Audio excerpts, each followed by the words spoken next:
pembiayaan, pasar modal, teknologi finansial, dan OJK. Nah, yang pertama itu ada lembaga pembiayaan, yaitu badan usaha yang melakukan kegiatan pembiayaan dalam bentuk penyediaan dana atau barang modal. Fungsi lembaga pembiayaan yang pertama memberikan perlindungan kepada masyarakat dari pinjaman yang memberikan bunga tinggi. Yang kedua, membantu pengembangan bisnis. Yang ketiga, membantu meningkatkan kesejahteraan masyarakat dan memberikan akses pinjaman yang lebih mudah. Yang keempat, membantu pengembangan infrastruktur. Nah, kalian tahu gak sih apa itu perbedaan lembaga pembiayaan dan lembaga keuangan itu apa? Jadi, kalau kalian lihat dari beberapa fungsi lembaga pembiayaan, mungkin agak mirip dengan lembaga keuangan. Namun, kedua lembaga tersebut tentu memiliki perbedaan. Perbedaan yang pertama dapat dilihat dari lingkup kegiatan dari lembaga pembiayaan dan keuangan. Kegiatan lembaga pembiayaan sendiri lebih fokus pada penyediaan dana atau barang modal. Sementara itu, kegiatan lembaga keuangan meliputi pembiayaan dan juga menghimpun dana. Membahas soal penghimpunan dana, lembaga pembiayaan tidak dapat menghimpun dana secara langsung dari masyarakat. Namun sebaliknya, lembaga keuangan dapat menghimpun dari dana masyarakat secara langsung dalam berbagai bentuk seperti tabungan, giro, ataupun deposit berjangka. Kemudian ada pasar modal, yaitu sebuah wadah atau sarana di mana di dalamnya terdapat transaksi jual beli untuk berbagai jenis instrumen keuangan bagi perusahaan dan pemerintah. Tujuan pasar modal yang pertama memberikan peluang kepada pelaku bisnis untuk memperoleh sumber modal dalam rangka melakukan ekspansi.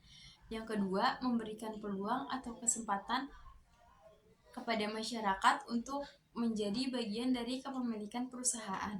Yang ketiga, memberikan peluang kepada masyarakat untuk mengambil peran dalam pertumbuhan ekonomi. Selanjutnya ada fungsi pasar modal. Yang pertama, sebagai sarana meningkatkan pendapatan negara. Yang kedua, sebagai sarana pemertaan pendapatan. Yang ketiga, sebagai wadah untuk menambah modal emiten. Selanjutnya ada jenis-jenis pasar modal, yaitu terbagi menjadi 3. Yang pertama, pasar primer. Pasar perdana adalah pasar di mana efek-efek atau surat berharga diperdagangkan untuk pertama kalinya ke masyarakat sebelum dicatatkan ke bursa efek. Selanjutnya adalah pasar sekunder, adalah kelanjutan dari pasar perdana, pasar di mana efek-efek yang telah tercatatkan. Yang selanjutnya ini, yang terakhir ada bursa paralel, adalah suatu pasar yang beroperasi di luar sistem resmi yang ada, di mana barang dan jasa dapat ditukar atau dijual dengan harga yang berbeda dari harga resmi. Yang terakhir, ada contoh pasar modal terbagi menjadi 3 juga. Yang pertama ini ada saham. Saham merupakan bentuk kepemilikan dalam sebuah perusahaan. Pemegang saham memiliki hak atas sebagian kepemilikan perusahaan dan berhak mendapat dividen jika perusahaan menghasilkan keuntungan. Yang kedua, ada obligasi. Obligasi merupakan surat utang yang diterbitkan oleh perusahaan atau pemerintah. Yang terakhir ada surat berharga derivatif, yaitu instrumen ini mencakup sebagai kontrak derivatif seperti opsi dan futures yang memungkinkan investor berspekulasi tentang pergerakan harga saham, indeks, dan mata uang. Kemudian ada fintech atau financial technology, yaitu penggabungan antara teknologi dan sistem keuangan atau jasa keuangan yang memanfaatkan teknologi sebagai basis operasionalnya.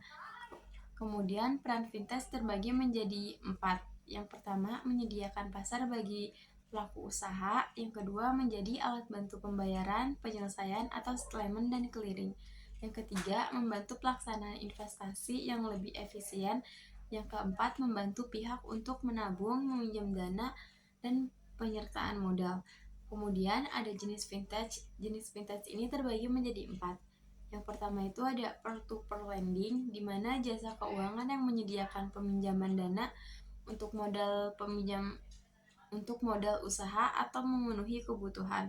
Yang kedua ada crowdfunding platform, mempertemukan pihak yang memerlukan dana dan pihak donatur dengan jaminan transaksi secara aman dan mudah. Yang ketiga ada e-wallet atau dompet digital, menyediakan tempat menyimpan yang secara elektronik. Yang keempat ada microfinance, yaitu membantu masyarakat kelas menengah ke bawah untuk menunjang kehidupan dan keuangan melalui penyediaan layanan finansial. Kemudian ada manfaat fintech terbagi menjadi 5. Yang pertama ini ada transaksi keuangan menjadi lebih mudah. Kedua, akses pendanaan lebih baik. Yang ketiga, mempercepat perputaran ekonomi. Keempat, taraf hidup masyarakat meningkat. Yang kelima ini mendukung inklusi keuangan kredit. Nah, di sini ada cara kerja fintech yang dimana salah satu bidang usaha sophisticated yang mengintegrasikan pengelolaan keuangan, penyimpanan, distribusi uang, dan teknologi. Oleh karena itu, cara kerja fintech kompleks dan bercabang-cabang sesuai layanannya kepada masyarakat. Nah, contoh fintech penyedia kredit elektronik, yaitu di mana cara kerja fintech penyedia kredit pertama-tama adalah menerima pendataan dari masyarakat nasabah kredit, kemudian setelah melakukan verifikasi data serta peminjaman ke lembaga penjamin simpanan atau LPS dan Bank Indonesia atau BI. Fintech akan mencairkan dana ke toko elektronik tempat nasabah mengajukan kredit. Yang terakhir ada OJK, lembaga yang independen, di dalamnya melaksanakan tugas dan wewenangnya. Lembaga ini bebas dari campur tangan pihak lain termasuk campur tangan presiden, menteri, dan lembaga-lembaga tinggi negara lainnya. Kemudian ada tujuan utama OJK. Yang pertama, melindungi nasabah dan pemegang polis dari praktik keuangan yang merugikan seperti penipuan, penyelewengan dana, atau penyelenggaraan lainnya. Yang kedua, meningkatkan stabilitas sistem keuangan, di mana OJK bertanggung jawab untuk memastikan stabilitas sistem keuangan Indonesia melalui pengawasan dan pengaturan terhadap lembaga keuangan, pasar modal, dan lembaga jasa keuangan lainnya. Yang terakhir, mendorong perkembangan industri keuangan. OJK berperan dalam mendorong pertumbuhan dan inovasi dalam industri keuangan, serta memberikan kesempatan yang adil bagi semua pemangku kepentingan untuk berpartisipasi dalam pasar keuangan. Ada fungsi OJK. Yang pertama ini mengawasi aturan main yang sudah dijalankan dari Forum Stabilitas Keuangan. Yang kedua, menjalankan sistem keuangan. Yang ketiga, melakukan pengawasan bank dalam struktur yang sama seperti sekarang. Yang keempat ini, pengawasan bank keluar dari otoritas BI sebagai bank sentral dan dipegang oleh lembaga baru. Kemudian ada OJK mengawasi 3 sektor bank. Yang pertama ini sektor perbankan, di mana OJK mengawasi bank, lembaga pembiayaan, dan lembaga keuangan mikro. Yang kedua ada sektor pasar modal, di mana OJK mengawasi bursa efek, perusahaan sekuritas, dan lembaga clearing dan penjaminan. Yang ketiga, sektor IKNB atau industri keuangan non-bank, di mana OJK mengawasi asuransi, dana pensiun, lembaga pembiayaan, dan lembaga keuangan lainnya. Nah, di sini ada contoh kegiatan OJK. Yang pertama ini melakukan pengaturan dan pengawasan terhadap kegiatan perbankan seperti bank, lembaga keuangan mikro, dan bank syariah.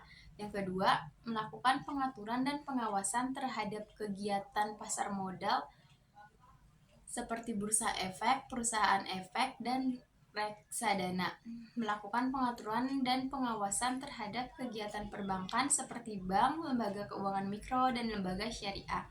Yang ketiga, melakukan pengaturan dan pengawasan terhadap kegiatan pasar modal seperti bursa efek, perusahaan efek, dan reksadana. Melakukan pengaturan dan pengawasan terhadap kegiatan IKNB seperti asuransi, dana pensiun, dan lembaga pembiayaan.